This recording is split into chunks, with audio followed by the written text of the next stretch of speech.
Investigación. Metodologías. Conceptos.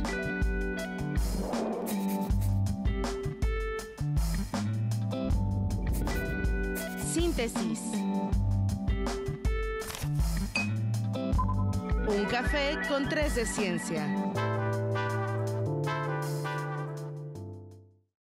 Bienvenidas, bienvenidos una vez más a su programa Un Café con 3 de Ciencia. Con mucho gusto les saluda la doctora Diana Patricia García Tello y mi compañero Ulises Moreno. El día de hoy tenemos un invitado que viene de la Facultad de Ciencias Naturales. Él es profesor investigador y conoceremos un poco más sobre la trayectoria del doctor Marco Antonio Sánchez Ramos. Bienvenido, doctor. Gracias, Diana. Gracias. Bienvenido. Gracias por aceptarnos el cafecito. Sí, y lo menciono porque que nos da mucho gusto porque usted tiene una trayectoria profesional muy peculiar, o me parece a mí muy peculiar, ¿va? Primero, y antes de decirle por qué me parece peculiar, ¿nos podría platicar cuál es su formación? Yo soy biólogo. Estudié en la Facultad de Ciencias de la UNAM y después decidí hacer un posgrado, maestría, un doctorado en investigación biomédica, también en la UNAM, en el área de neurociencias, principalmente. Bien, ¿y cómo es que llega a la UAC? Es que pregunta, me llega al corazón. Digamos que la historia rápida es que terminando el doctorado salí y me jalaron una farmacéutica. Okay. En ese entonces era una farmacéutica que requería una persona que supiera neuroinmunoendocrinología. Okay. Yo dije, eso es lo que yo sé, esa es mi especialidad. Y me jalaron, ¿no? Trabajé un buen rato, me gustó mucho, creo que conocí esa área del emprendimiento, de las empresas, de la competencia, de otro nivel. Y cosa que no aprendemos del todo en la universidad, porque tampoco ese es el objetivo, ¿no? Me gustó, pero siempre me jaló la investigación. Así es que una vez pasando la calle donde estaba trabajando, me encontré a una persona que me decía, oye, ¿sabes que tal investigador está generando un grupo de investigación sobre tal área? Y dije, pues esa es mi área también. ¿Y quién es? ¿Cómo? Y, bueno, ya me dijo quién era el investigador, era un amigo mío, entonces fui con él ese día, ya no pasé a donde tenía que ir, me fui a la UNAM, hablé y me dijo, sí, estamos generando, pero sabemos que tú estás en la farmacéutica. Le digo, me salgo en este momento. Dice, bueno, pues mira, ya me comentó, me emocionó, me emocioné mucho y desgraciadamente, y ahorita los que me oigan, los jóvenes, nunca hagan lo que yo hice. Renuncié, le avisé a mi jefe que ya no iba a estar ahí, pero pasaron 3 meses y no podía entrar al laboratorio porque en ese momento la UNAM se pasaba a Juriquilla. Okay. El Instituto de Neurobiología. Exacto, y los investigadores de ahí tenían que dejar el laboratorio para que yo pudiera entrar. Entonces 3 meses, 4 meses, dije, ¿qué pasa? No, no pude resistir demasiado y me hablan por teléfono un compañero de la UAC de Juriquilla. Bueno, en ese entonces estábamos acá, ¿sí? ¿No? En química. Y me dice, oye, ¿conoces a un fisiólogo que se quiera venir aquí a dar clase, a convivir con los estudiantes? Dije, sí, conozco. Generalmente lo veo cada vez en las mañanas, despeinado, ojeroso. Y le dije, pues soy yo. ¿Te quieres venir? Dije, sí. Sí, también. Ahí te mando el contrato. Okay. Ese día, pues ya estaba para firmar, fui con el investigador de la UNAM y le dije, oye, aquí está el contrato, ustedes no nos vamos a tardar quizá otros 4 meses. Y le dije, no, la UAC, mejor la UAC. Sí. Y estoy feliz. Ajá, Sí, no, la verdad es que Sí. La verdad es que sí. Bien. Como una cosa lleva a la otra, ¿no? Sí. Perdón, ¿nos podría platicar un poquito? Ya llega a la UAC, doctor, y ¿cuáles son sus áreas de investigación? ¿Qué empieza a desarrollar? Porque empezó como profesor y ya de ahí se va desarrollando, ¿no? La parte de la investigación. El que estaba como rector, me entrevisté con él y él me dijo, nosotros queremos aquí en la UAC profesores como un gringo que acaba de llegar, era el doctor Robert Jones, y él nada más nos pidió un GIS y un borrador y listo. Dije, oye, no, pues nosotros pedimos un poquito más porque en realidad la fisiología es muy cara, ¿no? Pero él nos dijo así y me pareció que estaba bien porque en la UAC no había demasiado apoyo, no porque no quisieran, sino porque también los investigadores tenemos que conseguir. El trabajo incluye conseguir presupuesto para la investigación, necesariamente.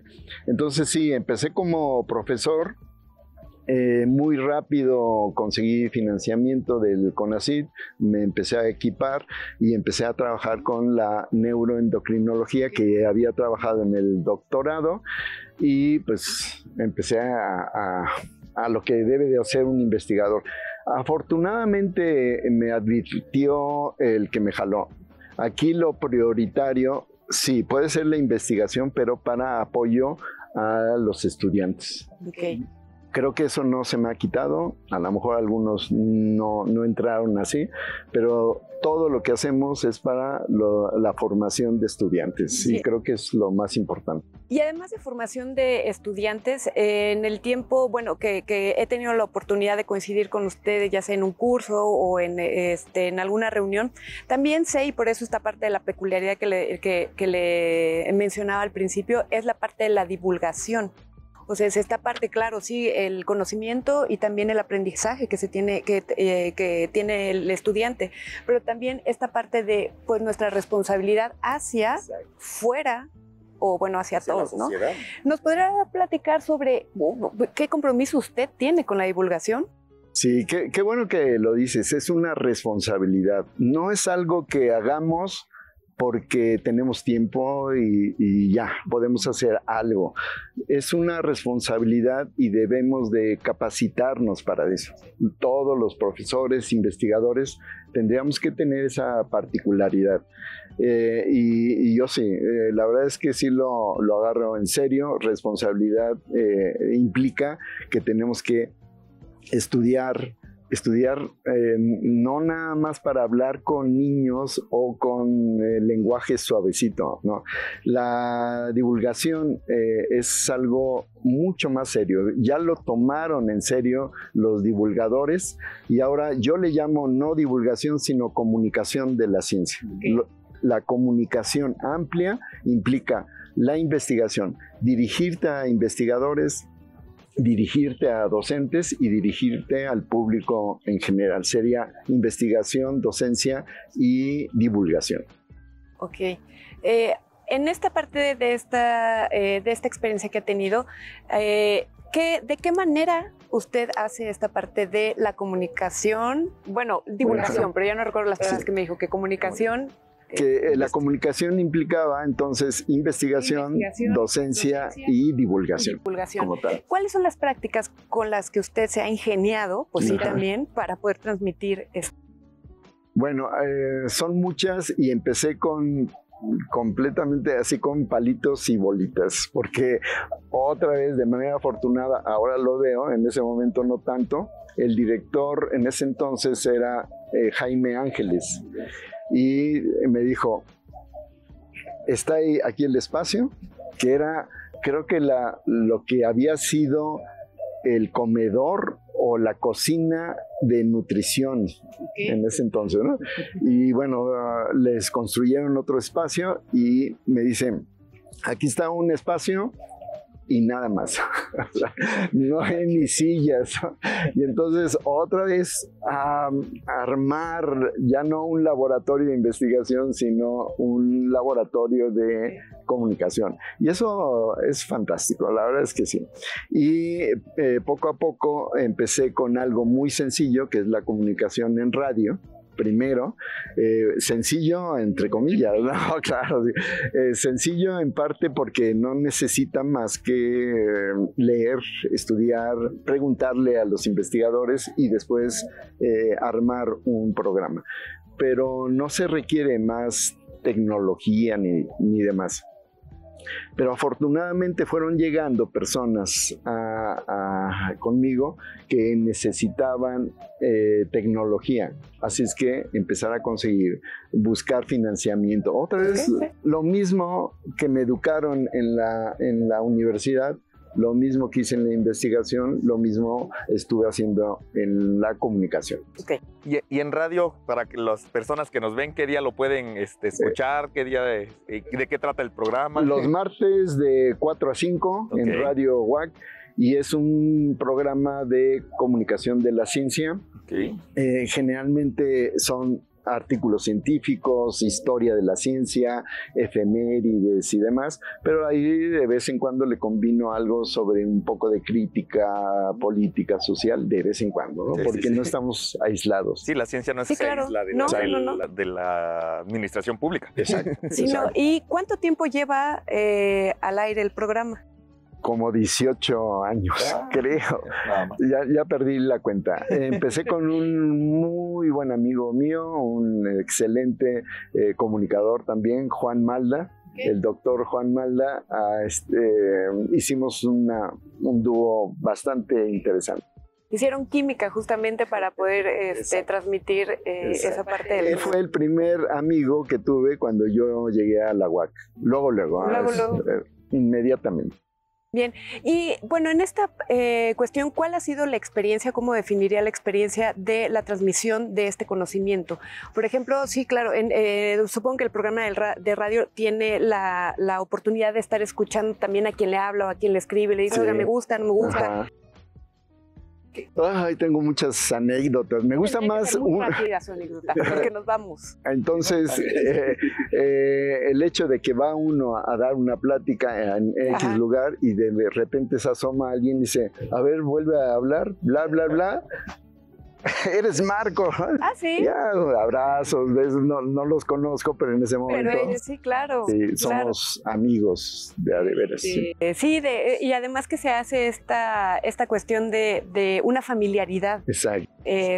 Sí, yo conozco, bueno, me puedo permitir contar la experiencia, conozco gente que lo ha seguido en radio por mucho tiempo también y que no se pierde el programa, ¿no? Y que luego cuando en alguna ocasión contamos que pues no trabajamos en el mismo espacio, pero que se conoce, sí, es un profesor, como que dicen, ay, ¿cómo que lo conoces?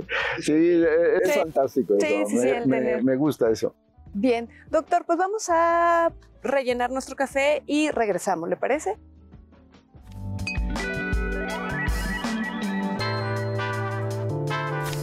Hola, ¿qué tal? Bienvenidos otra vez a Un Café con 3 de Ciencia. Les saluda nuevamente la doctora Diana y un servidor, el doctor Ulises. Y el día de hoy estamos con la presencia del doctor Marco Sánchez de la Facultad de Ciencias Naturales, quien nos ha venido platicando de la historia, de cómo llega a la universidad, del trabajo que ha hecho a lo largo de estos años dentro de la universidad, de su programa de radio. Y ahora que me gustaría platicar un poquito más, doctor, acerca de esta labor en la difusión, en la divulgación, en la comunicación de la ciencia que hacen ya desde su laboratorio de tecnologías inmersivas para la comunicación de la ciencia. Para la comunicación de la ciencia. Bastante complicado el nombre. Tengo que pensar. Muy especializado. Sí, que nos platique un poquito qué es lo que están haciendo en este laboratorio. ¿Cómo surge la idea? ¿Cómo surge la idea? Lo primero fue una experiencia que tuvimos en Jalpan. Fuimos a una feria y empezamos a ver que hablábamos de espectros y demás, ¿no? Espectro, el espectro, pero hablábamos de espectro de absorción, de emisión, los colores, la física y demás. Pero yo veía las caras de las personas que se estaban yendo por otro lado, ¿no? Un espectro así como, con un fantasma. Ajá. Paranormal. Algo así. Y me puse a pensar, ¿qué estarán pensando las personas? Porque estamos hablando, estamos comunicando y creemos que nos entienden, pero no siempre es así. Así es que el proyecto que yo propuse para el Concitec fue en el interior de la ciencia o en el interior de la investigación. Algo parecido. Era meterse al cerebro de las personas y saber qué es lo que están pensando, qué se están imaginando sobre todo, para que lo pudiéramos mostrar, que lo vieran las demás personas. Espectro significa esto, no el fantasma, por ejemplo, ¿no?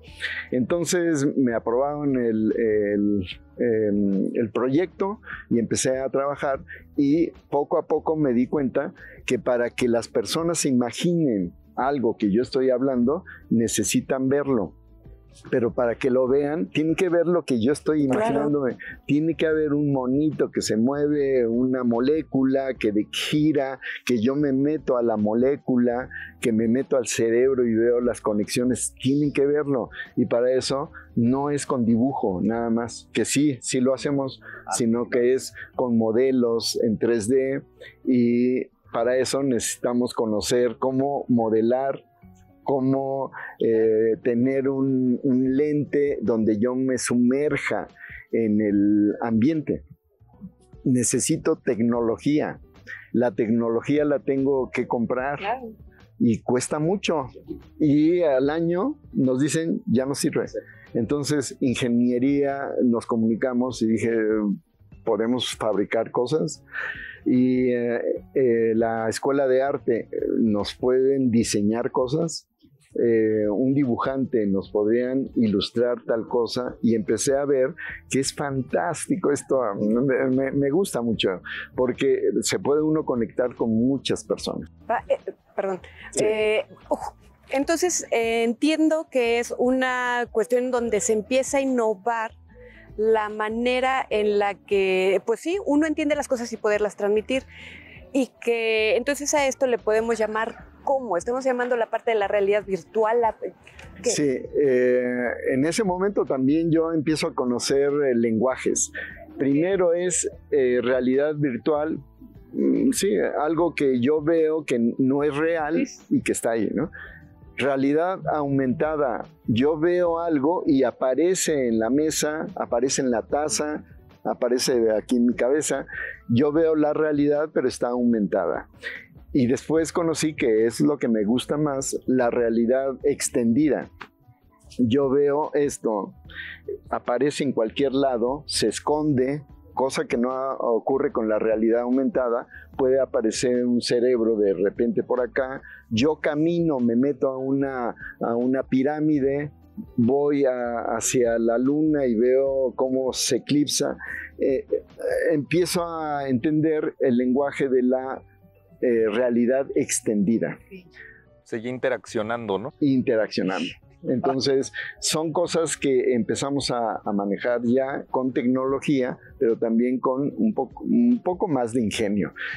Y afortunadamente las personas que empezaron a entrar al laboratorio, personas muy creativas, aquí estoy viendo a una de ellas, de las colaboradoras, son muy creativas, muy trabajadoras, hacen las cosas muy rápido, y ahora tenemos en este momento un laboratorio con tecnología que sí, podría presumir. Sí, presúmalo. Sí. Es una tecnología que muy innovadora, no se conoce en el ambiente así global, en el mundo. Podría decir que muy pocos estamos trabajando sobre eso. Se conoce las tecnologías, pero no para qué. El para qué es lo que estamos innovando. Y ahí, si es posible, para una mayor comprensión, porque a mí no me queda, o sea, me queda claro, pero a ver, póngame un ejemplo, o sea, un ejemplo. ¿Qué andan trabajando ahorita? Sí. El proyecto principal que estamos trabajando en este momento es un proyecto junto con el INAH, con algunos investigadores del INAH. Es un proyecto de investigación. que surgió primero como un proyecto de comunicación, de divulgación, un poco de docencia, pero se está convirtiendo en un proyecto de investigación. El hecho es que nosotros tenemos que diseñar en 3D el área arqueológica. Un área que está en Guanajuato, ya está bien diseñada. De eso no tenemos mayor problema. Sí tenemos problemas de programas, tecnología y demás, pero ahí está. Podemos hacer un viaje virtual, sí, se mueve la cámara y vamos viendo todos los recovecos. Pero afortunadamente la arqueóloga es astrónoma, así es que es arqueoastronomía. Y para que hagan una tesis o una investigación de arqueoastronomía, se tardan 2 o 3 años. Diario tienen que sacar fotos donde se mete el sol, la luna y las estrellas. Pero nosotros con nuestro sistema lo que estamos haciendo es generar un ambiente digital con realidad aumentada, realidad virtual y realidad extendida, pero que se pueda uno meter. Es decir, con un avatar te metes, eso es le llaman metaverso. Pero el metaverso lo estamos diseñando nosotros. No dependemos de Zuckerberg ni de no sé qué. Lo estamos diseñando. Hay un programador que está haciendo toda la programación adecuada para que podamos entrar. Y ya estamos, ya el diseño está bastante bien hecho. Ahora ya podemos ver cómo entra el sol en el horizonte. El eclipse que va a haber hoy. Bueno, hoy hace que... Va a ser como hace 6 meses. Hace 6 meses, sí. Pero el que en este momento va a ser en la madrugada de mañana, ya lo vimos, ya lo vivimos, ya estuvimos adentro, ya podemos conversar, ya podemos mandar a llamar a un modelo en 3D en ese momento. Es decir, el sistema de metaverso que lo manejan ya otras compañías en otro momento, lo estamos diseñando desde la UAC. Ese es un asunto importante. Claro. Y para la investigación, para la docencia y para la divulgación, cosa que ningún metaverso lo maneja. Ese es el punto. Sí. ¿Algún reto que hayan tenido que superar? Así de los importantes. Muchos, desde que platicas con otra persona, con otro lenguaje, el hecho de que somos biólogos primero y que tengamos que tener conocimiento de un programador, de un diseñador, de un arqueólogo. Sí. Eso nos enriquece mucho, pero son retos, muchos retos. De hecho, el último reto que ya estamos empezando a trabajar es que nos vamos a comunicar, pero con personas de diferentes partes del mundo. El proyecto es internacional. Vamos a ir a hacer lo mismo, pero con en otros lugares. Y los que se metan ahí, pues hablamos español, inglés, alemán, ruso y muchos más retos. La inteligencia artificial en este momento lo tenemos que hacer, nos tenemos que meter para que podamos resolver el problema de la comunicación. Sí. Así es que creo que el proyecto da para más. Exactamente, da para más. A mí me gustaría, antes de despedirnos, preguntarle, dentro de todo de lo interesante que es este tema del laboratorio y lo que se trabaja, ahora más hacia algo más personal dentro de su profesión. Ahora ya sabe el camino, ya tiene tantos años recorrido. ¿Qué hubiera hecho diferente? Sí,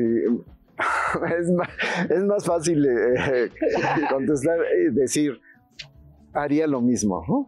Estudiaría lo mismo. Biología es una carrera sensacional. O estudiaría cualquier cosa que tenga que ver con la ciencia y después dedicarme a la comunicación. Eso no lo dejo de hacer. Lo que no haría sería haber renunciado al primer trabajo que tuve. No hubiera renunciado si no hubiera conseguido antes, eso sí.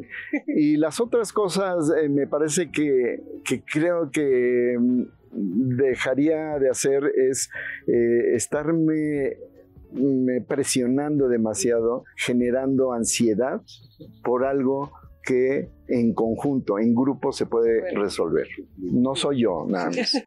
Un consejo para jóvenes estudiantes de distintas áreas para explorar este tema. Vean la historia de las personas como ustedes lo están presentando, pero no vean el final del cuento. El final del cuento siempre son risas y emociones. No, vean la trayectoria. Es muy difícil y a veces muy tedioso y muy aburrido hacer algunas cosas, pero si no tienen el objetivo claro, la verdad es que eso se vuelve terrorífico. Pero si tienen el objetivo claro y la pasión, ya con eso. Lo demás son risas. Estamos del otro lado. Sí. Sí. Doctor Marco, muchísimas gracias por aceptarnos este café, por aceptarnos esta plática. Nos vamos a despedir, lamentablemente el tiempo es finito. Así es. Sí. Agradecemos a todos los que nos ven, los invitamos a seguirnos en nuestras redes sociales, Un Café con 3 de Ciencia, a resintonizar nuestras grabaciones en Facebook y YouTube. ¿Sí? Muchísimas gracias, se despiden de ustedes la doctora Diana y el doctor Ulises Moreno. Nos vemos la próxima semana.